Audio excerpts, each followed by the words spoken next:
Good afternoon and welcome to Mike and the Hoss on Wolfeboro Community Television. I'm Mike Dene. And I'm Charlie Hossack. Charlie, today we got a couple different things going on today. We're going to talk to the Wolfeboro She-Wolves and a couple of the ladies from the Wolfeboro She-Wolves. That's going to be great. So we, our fans know that we love hockey. So we're going to be able to talk about another hockey program here in town. And I'm looking forward to that. And we're also going to keep in track with our spring preview season. Matt Tatro, the varsity lacrosse coach, is going to join us a little bit later. That'll be great. Little spring preseason preview. That's going to be awesome. Yeah, and then we get to talk about the Red Sox. Oh, we get to the Red Sox. Yes, we do. So we'll save that one for last. Yes, definitely. What do you say we get started? Let's do it, Mike. All right, we'll be back. Mike and the Hoss on Wolfeboro Community Television.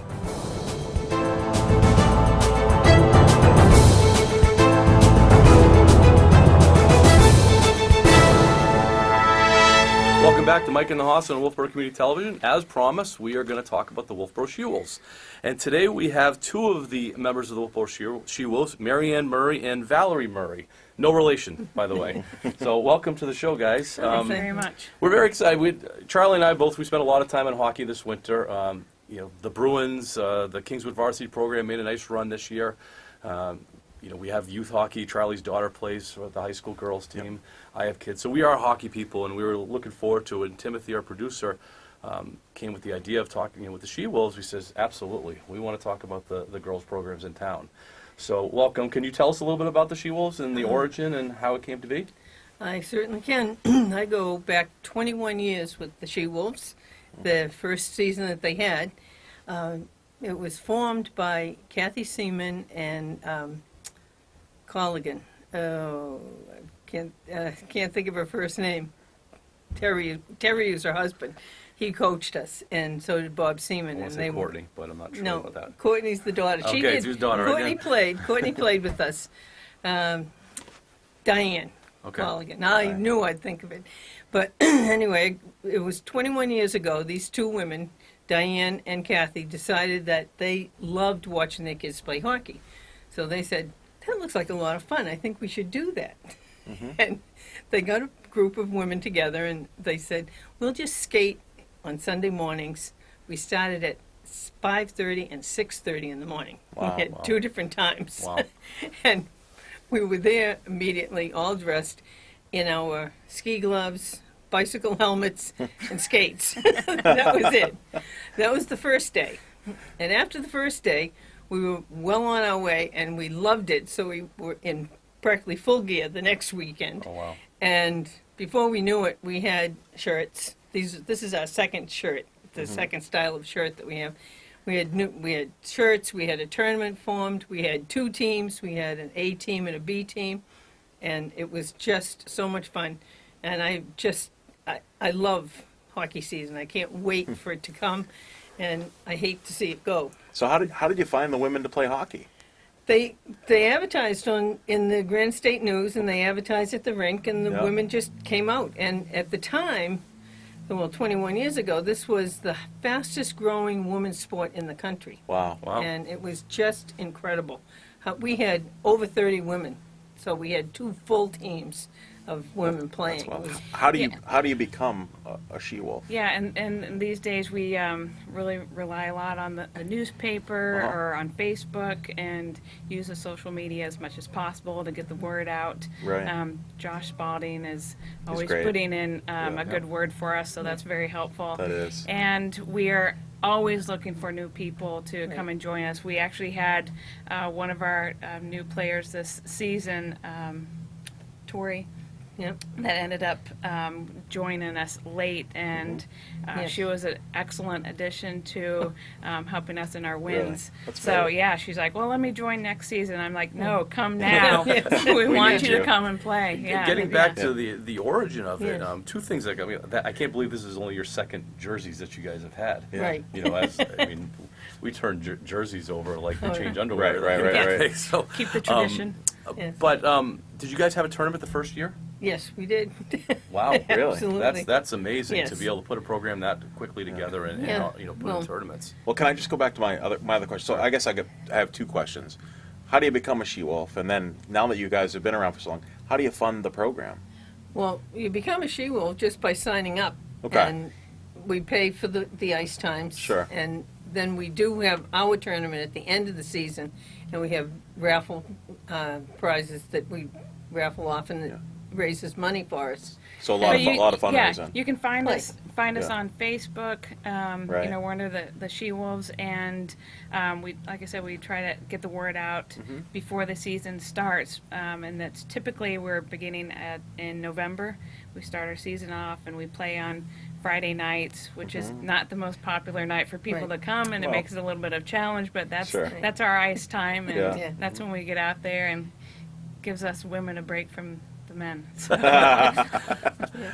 Some men, not us. Right, oh, no, no. So you obviously just came off your big tournament. We'll talk about that in a second. But do you have a regular season that you play regular games with, or do you have just multiple tournaments that you play during the year? Yeah, we have teams that come in and will play with us. Like the Rochester Riptides come and played with us. We went over to Portland this year. We played against the Maine Coon Cats. Right.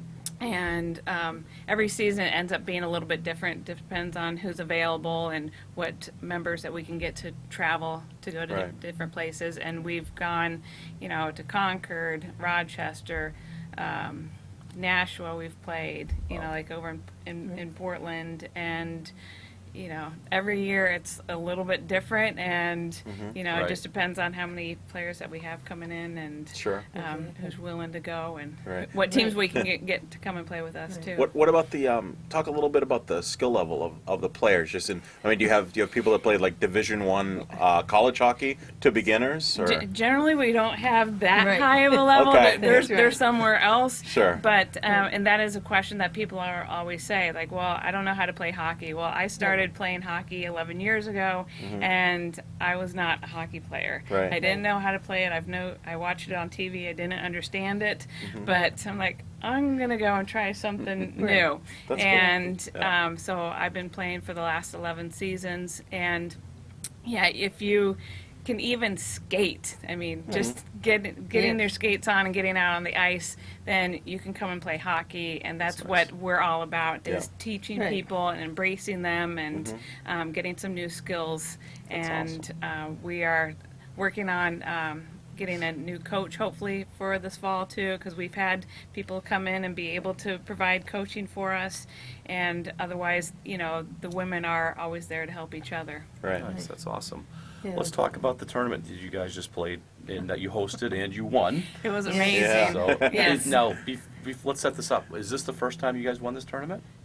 No, I think about, maybe 5 to 8 years ago, we won our division Okay. once Wow. in 21 Yeah. years. Yeah, But this was the This best is- tournament we've ever had, and it was just It unbelievable. was the first time that we've Yes. won four 4 games. games. Yes, That's Yes. fantastic. Wow. 3 of them being a shutout. So Whoa. that was Right. really cool. Wow. Yes. Well, That's like, give a shout out to your goalie. Who's your Yes. goalie? Yes. Well, Multiple goalies? We had 2 goalies. we did. Yeah. We had 2 different goalies this year because the goalie that we had chosen is a girl that plays up in Conway, and she was coming down, and she hurt her shoulder. So we The had, last minute, I had to get a fill in. help me with her name, the Kingswood goalie from last year, Nicole Kaon? Nicole Kaon. We had Oh. Nikki. Yeah, she came and played our first game. Oh, It was you're Nikki, right. Running a but ringer. wait, Yeah. you haven't heard the best part of this. Yeah. Nikki Kaon came and played the first game, and then we had Teresa Noise. Noyce came in and played the second and the third game, and Nikki came back, and Yeah. we beat her. Oh. Oh, she played against She came you? back Played against and us. played Oh, against wow, us wow. Game. because goalies are kind of tough to find. The Yeah. women's goalies are kind of hard to find. Sure. So it was really, and that's one of our struggles every year is to get a good goalie. Right. Val used to play goalie until she yes. hurt herself. Yeah. Yeah. I Uh, played one knee year injury. and was Oh. miserable at Yeah. it, but I loved it. I had no fear, but I just loved That's it. fantastic. Yeah. Congratulations on that. That's, Yeah. you know, Yeah. Thank you. Thank there's you nothing so like much. winning a tournament like that, Yeah. especially if And you're winning not it at doing home and you're yeah, hosting. And Yeah. you're not, Right. you know, Yeah. you hadn't won that often, so that's really Yeah. cool. It's awesome feeling. I do have to tell you though that the best part of my entire season was the end of the season. We had Girls and Women's Sports Day in Wolfeboro, and we went. It was all done at Abenaki Ski Area and the Pop Whalen Arena, and we had 30 or 35 girls out on the ice. Some of them had never been in skates before. It was the best. And I just kept saying to them, now see, you can play hockey someday. Right. We were trying to recruit these girls, Yeah. especially for the high school team, because they've been struggling a little Yeah. bit. And I hope that the girls team, and I hope more girls come out for hockey, because there's not much more fun thing that you can do in the winter indoors and stay out of the elements. But Sure. I just absolutely love it. Well, I could say as being, part of the rink for, the better part of 12, 15 years, I feel like there's a lot more excitement around girls hockey right now than there has Yes. been in a long Yes, time. yeah, it's You know, definitely With the growing. girls program that's happening at Yes. Back Bay, the Friday night, the girls Yes. play on Friday nights also, and then the She-Wolves obviously winning their tournament, Yeah. so, Right. Hockey Town It's USA exciting time. for Yes. girls, so that's an awesome Right. thing. Thank you. Well, we would encourage the girls that are thinking about joining the hockey team in the winter season to come in the fall season and join us, because we'd be happy to have them just come and skate with us Sure. until they get used to it, and it's good for So us too. high school girls could High skate with school you? girls, Yep. yes. That's Oh, good. wow. That's That's good to know. awesome. Yeah. Yeah, It's we'd a little, love, for a little preseason. yes, Yep. we'd love to have them. Yeah. When I skate in Conway, we skate sometimes with some of the high school girls. With the kind of girls, And yeah. it's a lot of fun to try to chase them I down. bet. We'll have to do a great. pitch in the fall for them when your season Yes. gets started to get Sure. Definitely. get some Oh, yeah. numbers out there for you. Yes. That's That'd be great. awesome. Well, All right. ladies, congratulations. Thank you. There's nothing like bringing victories back to Wolfeboro, and Yes. so you guys did it at home, so that's awesome. It Yeah. sounds like the program's in great shape, and we It know you is. want to add a second team, and it looks like you guys are on your way for that, so Well, congratulations. no, And we'll All keep right. spreading the word about the She-Wolves. Thank you Okay, very much. thanks. We Thanks for appreciate joining it. us Thanks today. for having Thanks us. for having Yeah. us. It's great. Mike in the Hospital will be right back with Matt Tatro, the Kingswood varsity lacrosse coach. We'll be right back.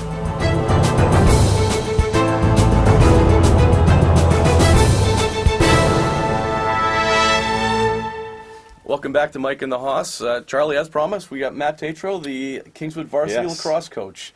Now, you and I are both baseball guys, so we're gonna We cheat a are. little bit, and we're gonna do a little lacrosse. So. Well, I want to, Matt. I want to let you know a little secret.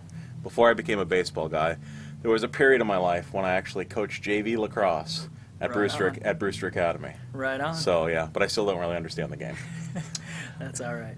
I do own a lacrosse stick. I'm gonna, I confess.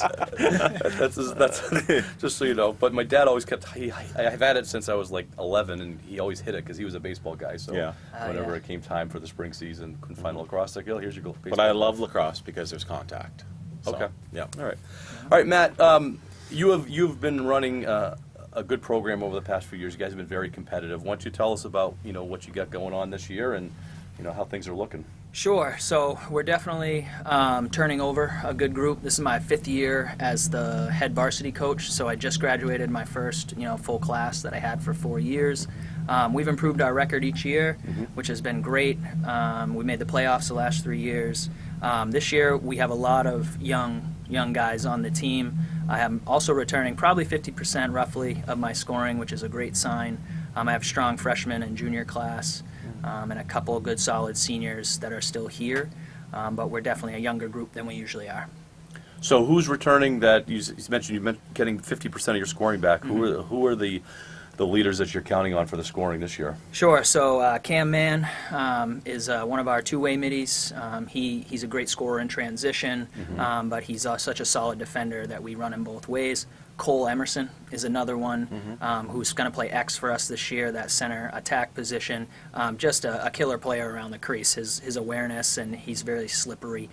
He contributed a lot last year. He's back.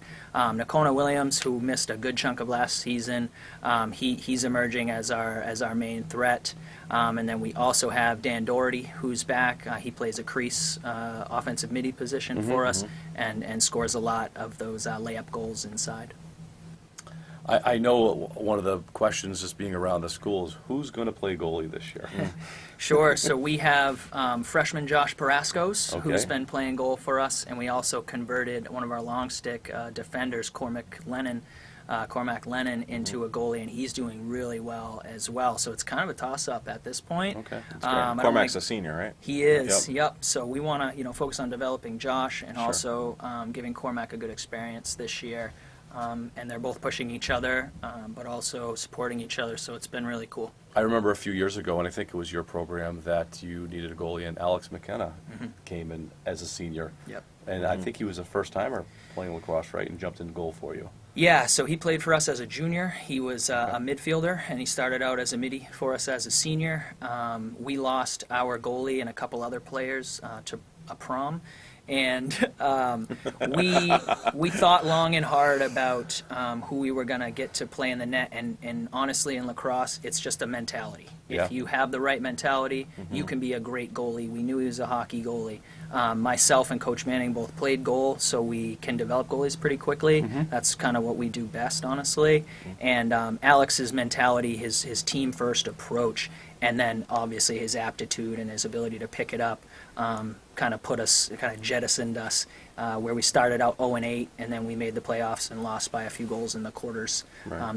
And we got Coach of the Year that year because of really Congratulations. everyone coming in behind him. Nice. Want to talk a little bit about your coaching staff? Excellent. So this is the first year that it's been kind of standardized who it's going to be, more than myself and Coach Mike Manning, who's been my assistant the last 4 seasons. Now we have Coach Jim Savage, who oversees our strength and conditioning and helps out with JV. Jay Lamontagne, who's going to be doing offense and short sticks with me. And then Greg Polish, who's a young guy who just moved into town. He played at Mount Ida, which is a great team under Coach Fink, so he knows a lot. He's going to be helping Coach Manning with the D this year. So I think we're going to develop a lot. Jay is coming up from Abenaki, so he knows the kids already, and he's managed a team the last 4 years, so he's very reliable, and you can really trust him to not just put the kids out there, but to really get them to develop. So that's been it's been really nice to see. Yeah. It's like so relaxing. Charlie and I both coach, and we know how nice it is to have guys that you're coaching with that it's not all on your shoulders. And Jason coached with me this past winter, so I can tell you, Jason's a great guy to have around. Yeah, he he really is. is. That's awesome. What are you doing for preseason right now as far as practices? Are you outside yet? Can you get outside? You're inside? Sure. So we benefited a lot from having Brewster. They plow their turf, and we spent a preseason week and then our tryout week over there. Okay. And then we had a rough week where we weren't on our turf yet. This Monday we started on the turf. We hosted our first structured practice yesterday against Plymouth, which went really well. So that was great. And we have one more day after today to tune up. We just found out we're going to be hosting Kennett on Tuesday instead of going up there. Okay. And that's So- is that the opener, or is that a scrimmage? That's our home opener. Our home opener was scheduled for Friday versus Merrimack High School, who's come down from Division One. But we're going to open up now with Kennett at home on Tuesday. which What we're time is that? That's going to be a 4:00 JV and a 5:30 varsity. Okay. Nice. Obviously Kennett's a rivalry, but who is the powers of? We're Division II in lacrosse. We are. So who are the powers that you guys have to, try to beat to get to the end? Sure. So perennially, it's Derryfield School in Manchester. They have a ex-professional lacrosse player who is their coach. They are tremendously talented. They have won the state championship the last 4 seasons in Division II, and before that, they won all the way back to 2010 consecutively in Division III. So they win the state championship just about every season, and could easily be a Division I team. The other big powers are Portsmouth High School. They are also very, very talented and have a great feeder system that's run by their Parks and Rec department, which is taxpayer funded, so they get a ton of development down Right. there. Other big hitters used to be Dover and Keene. They have moved up to Division I. And we're worried about the teams who have come down from D1, like Merrimack, and also Right. Merrimack Valley is another really strong team. Goffstown High School always. Kind of your hockey powers also. Yeah, Strong. you generally you see that, don't you? Yeah, oh yeah. That's awesome. Anything else, Charlie? I don't think so. We're looking forward to catching some lacrosse games, and I know that I work with Coach Manning, so I hear about lacrosse all the time. So I definitely wish you guys a luck this season, and Yeah. you'll see me around, probably sitting in the press box, keeping warm. And any teams that are in the playoffs, we're going to try and get their coach back in here for a little playoff preview. So Yeah, so Right we will on. be seeing you again in Yeah. that's what the plan is. a couple of Right months. on. Yeah, we need to be better than 7 teams, so 70% go, and there's 21 teams in Division II boys lacrosse. Okay. So All we right. need to be better than 7 teams. And before I go, I'm absolutely a baseball guy too. I'm a huge baseball Are ya? fan. All My right. dad is, he's not a member of the Hall of Fame. He's like a member of, you know what I mean? He's not Sure, inducted sure. into Right, it, but he's right, a right. member. They travel there every year. Yeah. He's a huge, huge baseball fan. So I'd be remiss if I didn't say I was an open baseball fan with a large card collection and Well, years of well, that's experience. A shout out to Matt's father. Yeah. Randy, That's awesome. That's great. All right, Matt, thank you for coming on the show. Good luck this season, obviously, and we hope to see you in a couple months for the playoff preview. excellent. Thank you, guys. Thanks a lot, Matt. We'll be right back. Mike and the Hoss on Wolfeboro Community Television.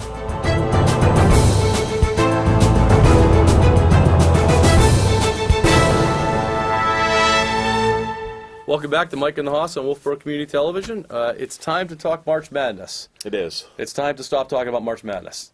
It's time to start talking about March Madness. But how did I know the answer to this? So how's your bracket look, Mike? My bracket is busted. And if I had Duke, and if Duke wins that game, I win my pool, because everybody else was, pretty much gone. Sure. But the other team, the other guy that I was going against that was the only one that could beat me had Michigan State. Yeah. And so it was all on that one, yeah. and so that was it. Yeah. Close this year. I was close this year. But, that's why we do it. It's fun. We've talked about this. I'm not really that into basketball, college Right. basketball, but it's a lot of fun in March. Absolutely. And And, as you know, my bracket is busted. I had Purdue. They put up a good fight. They lost in overtime. Mm-hmm. I don't have a single team remaining. So I think looking at, we have Auburn versus Virginia. Virginia's the only one left. Yep. And then we have Texas Tech versus Michigan State. I think probably, along with the rest of the country, we've all become Auburn fans because you love to root for the underdog. And Auburn they've had a nice run as the 5 seed. And I think the story around Michigan State, there was a lot of drama around them the first or second game, whichever the one that Tom Izzo, Yeah. when he Oh, yeah. yelled at his players Sure. and so on. And there was a lot of debate about that style of coaching, if that's still, prevalent. And then a Right. lot of people came to Tom Izzo's defense that, you can't just sugarcoat everything. Right. That's one of the reasons why, parents send these kids to these schools because they Kid's want he's a Division I athlete. Exactly. You can yell at a Division I athlete. a future NBA player. Exactly. And he chose to go there. Yep. So, it's not Bobby Knight where we're throwing chairs across the Yeah, or gym, choking people. or choking people. Yeah, right. He's getting on somebody's case to make him better. Yeah. And I think that's something that tends to be forgotten is that Tom Izzo cares, and Yeah. he cares about the output from that player, and I forget his name. Yeah. But he's caring. He's caring. He's coaching in a way that he's caring, and it put off some Yeah, people. he's making the kid better. And isn't that what his job is? Yep, exactly. So, but yeah, that's I guess we'll have to wait until next year. Well, you I guess so. If Auburn wins, maybe I'll wear an Auburn sweatshirt or something. Okay, we'll All right. talk a little bit about next week. All Whoever right. wins it. On a sadder note, Yes. the Red Sox. Yeah. And everything you said about the Red Sox leading into the season has come to fruition. Unfortunately, Yes. Yes. this is one of those times that I didn't want to be right. Yeah, I didn't want you to be right either. But the start of this road trip has been miserable. It has been, and it's early. They're 8 games in. They're 2-6. Yeah. The way they've lost these games certainly hasn't been encouraging. These aren't close games that they're losing. 1-0 was okay, but Yeah. 7-0, 10-3. I mean, it's not a very good start for the Red Sox. The infighting is a little getting concerning that It you're is. starting to see that.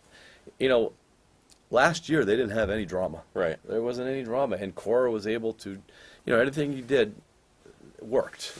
This year he has to coach right now. Yeah. You're seeing drama. I mean, there's drama between Betts and Bradley. Yep. I mean, there's no communication, or there seems to be a lack of communication in the outfield with these guys. Yeah, what is it? Last night we saw the ball drop, a routine fly ball, and they're kind of picking at each other in the press, which concerns me. It's a rough start. It's a is. rough start. They need to come home. Yeah. They need to come home. They need to get in front of the Red Sox fans. They're going to be celebrated on Thursday, I think, is the home opener. I think it's Thursday. Tuesday or Thursday. I'm not sure. I'm not sure Yeah. either. But it's going to be, it's going to be quite the event. I've been to a few home openers after Sure. they've won the championship. It's exciting. They drop the flags, it's rings, Yeah, it's a big deal. And the Patriots are going to be there this year Right. too, because they're going to celebrate the Patriots at the same time. Yeah. They Sick. need that. One of the things that concerned me about the Red Sox is they brought back everybody, Yeah. just about. And you'll never see Belichick do that. No. You know, Yeah, we've been talking about yeah, that. It's just Belichick cleans house, and Cora brought back pretty much. Well, it's pretty much the same team as last year. Will Pedroia add something? I'm not looking necessarily is he going to add something offensively, or defensively, but he's going to add something once he's in the locker room and working with the guys. And will some of his old Pedroia come back? I'd like to see that. We were debating if they needed Pedroia. I know we were. I think they need Pedroia. Yeah, I'm not debating that anymore. Yeah. He needs to be there, but he needs to be the old Pedroia. Hopefully he can be kind of the glue and start molding things back together, get it back in shape. The starting pitchers, Mike, they have an ERA over 9. It's batting practice. It's awful. It's awful. And Seattle's a good team. Yeah. Oakland is. They're getting. I Yeah. don't think that they're going to be a perennial powerhouse this year, but batters are teeing off on the starting pitching for the Red Sox Right. like it's batting practice. 3-4 home runs an Yeah. inning, Right. let alone a game. Guys are having career weekends going against the Red Sox right now. Sale righted the ship a little bit, but the bats weren't there for him. They seem to be very flat. Talked about the fighting. You talked about Betts and Bradley. Yeah. It's really almost the worst start that they could have had. Yeah, absolutely. So they're in Arizona tonight. They're 2-6, dead last in the AL East. It's certainly it's early. I mean, It I'm is not. early. There's no ship I'm jumping off of. I mean, I'm gonna obviously continue to support the Red Sox. They could be in first place by next weekend. Absolutely. Absolutely. And that's what's nice about early. Now Arizona is almost minus a couple guys is almost a AAA team. Right. And if they lay down against Arizona, Yeah. we got problems. Right. And it's going to be interesting because Cora didn't have to deal with this last year. And everything he did came up rosy last year. Right. And so far everything he's doing isn't working right now. Right. So we're going to learn about Cora. Yeah. I mean, this is you see a lot of this with Cora lately. This is all I see in the dugout, and I get it. So he's got to figure things out. He had enough yesterday, and he lit into the team through the press at the end in his press conference. Very upset with Betts on a base running thing that he did in the 9th inning. Sure. You're down by 4 runs, and You try and stretch it to third. It's selfish play. I'm concerned about Betts because he's so geared up for getting to free agency and busting the bank. yeah. That's concerning. Is that what he's thinking about? Numbers. Right. And it doesn't matter what the team's doing. It matters about his numbers and his contract. Mm-hmm.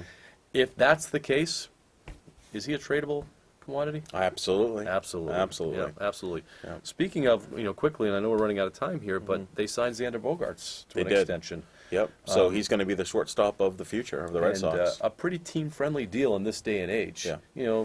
Average about $20 million a year, which, for a starting shortstop on a major market team, on a team that's won multiple World Series, and he was part of 2 of them. He was part of that, 13 season. Right.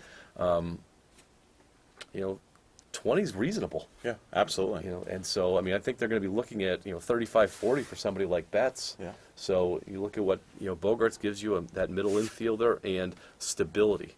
He is a much better infielder now than he was 3 or 4 years ago. He's, offensively, he puts up solid numbers. He's not Alex Rodriguez type numbers. Right. He's certainly not Mookie Betts, but he gives you good numbers in the middle of the field. And I think there's some leadership with Bogaerts. I agree. And I think that was a good signing, and I know we're just about out of time, but I think we need to Martinez. We need to extend him. Absolutely. Maybe give him $30 million a year. Yeah, absolutely. And pick him up, and yeah, I think we had said this at a previous show. I don't think Betts' future in Boston is going to be long. No, I probably enjoy it now because I've been thinking in 3 or 4 months it might be done. Yeah. I think, and they can restock their whole farm system with him because they still have another year of control with Betts. So, you trade him this summer, you can get an awful lot You for can, him. yeah. And if he doesn't want to be here, it might be time to turn the page. And they certainly have enough outfielders. So it'll be interesting. So by this time next week for our show, the Celtics season will be over, so we can touch base about them, and we'll see whether they're the 4 or the 5 seed. Big game tonight. Big game. They're playing the Pacers, who Yep. they're going to play in the playoffs. And they still have a chance for the 3rd seed. Yeah. They still have an outside chance for the 3rd seed. So, Well, I don't know. you only got a couple of games left. Yeah, but I don't know if that's a good thing. I think the Yeah. 4th seed might be the way to go. Yeah, play the Pacers. But we'll see. We'll talk about. I'm sure we'll See talk what about. happens. And I just wanted to remind our viewers, June 22nd, there's a football golf outing at the Indian Mound Golf Course in Ossipee, New Hampshire. We're looking for players. We're looking for sponsors. I'd love for you guys to like the Friends of Kingswood Football Facebook page. And if you have any questions, you can always reach out to me personally or Mary DeMacy. All right. Anything else, Charlie? I don't have anything. Anything, Mike? No, I think that's about it for us today. Thanks for watching. Mike and the Hoss on Wolfeboro Community Television. For Charlie Hossack, Mike Dene, and Timothy Goodwin. We will see you next week. Go Knights. Go Knights.